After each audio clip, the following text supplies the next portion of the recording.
اللہ تمہاری اولاد کے بارے میں تم کو ارشاد فرماتا ہے کہ ایک لڑکے کا حصہ 2 لڑکیوں کے حصے کے برابر ہے، اور اگر اولاد میت صرف لڑکیاں ہی ہوں یعنی 2 یا 2 سے زیادہ تو کل ترکے میں ان کا 2/3 ہے، اور اگر صرف ایک لڑکی ہو تو اس کا نصف ہے،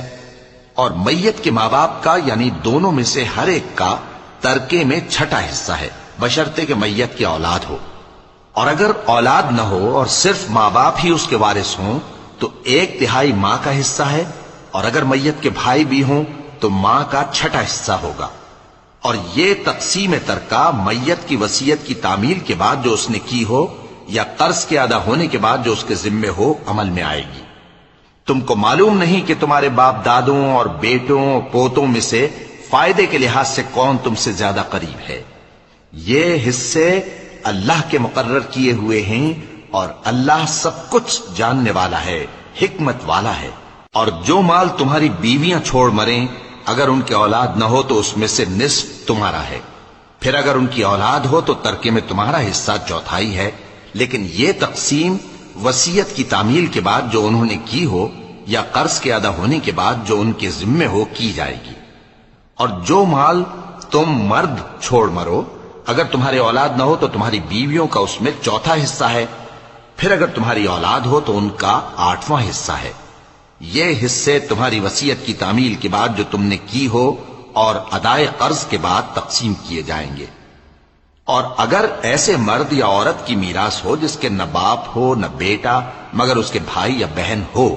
تو ان میں سے ہر ایک کا 6واں حصہ ہے، اور اگر ایک سے زیادہ ہوں تو سب 1/3 میں شریک ہوں گے۔ یہ حصے بھی بعد ادائے وصیت و قرض بشرطے کہ ان سے میت نے کسی کا نقصان نہ کیا ہو تقسیم کیے جائیں گے۔ یہ اللہ کا فرمان ہے، اور اللہ نہایت علم والا ہے، بردبار ہے۔ یہ تمام احکام اللہ کی حدیں ہیں، اور جو شخص اللہ اور اس کے پیغمبر کی فرما برداری کرے گا اللہ اس کو بہشتوں میں داخل کرے گا جن میں نہریں بہ رہی ہیں، وہ ان میں ہمیشہ رہیں گے، اور یہ بڑی کامیابی ہے۔ اور جو اللہ اور اس کے رسول کی نافرمانی کرے گا اور اس کی حدوں سے نکل جائے گا اس کو اللہ دوزخ میں ڈالے گا جہاں وہ ہمیشہ رہے گا، اور اس کو ذلت کا عذاب ہوگا۔ مسلمانوں، تمہاری عورتوں میں جو بدکاری کا ارتکاب کر بیٹھیں ان پر اپنے لوگوں میں سے 4 شخصوں کی شہادت لو۔ اگر وہ ان کی بدکاری کی گواہی دیں تو ان عورتوں کو گھروں میں بند رکھو یہاں تک کہ موت ان کا کام تمام کر دے، یا اللہ ان کے لیے کوئی اور سبیل پیدا کرے۔ اور جو 2 مرد تم میں سے بدکاری کریں تو ان کو ایذا دو،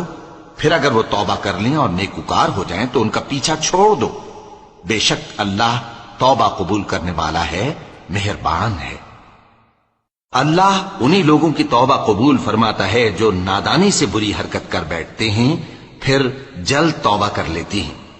بس ایسے لوگوں پر اللہ توجہ کرتا ہے، اور وہ سب کچھ جاننے والا ہے، حکمت والا ہے۔ اور ایسے لوگوں کی توبہ قبول نہیں ہوتی جو ساری عمر برے کام کرتے رہیں یہاں تک کہ جب ان میں سے کسی کی موت آ موجود ہو تو اس وقت کہنے لگے کہ اب میں توبہ کرتا ہوں۔ اور نہ ان کی توبہ قبول ہوتی ہے جو کفر کی حالت میں مریں۔ ایسے لوگوں کے لیے ہم نے دردناک عذاب تیار کر رکھا ہے۔ مومنوں، تم کو جائز نہیں کہ زبردستی عورتوں کے وارث بن جاؤ، اور دیکھنا اس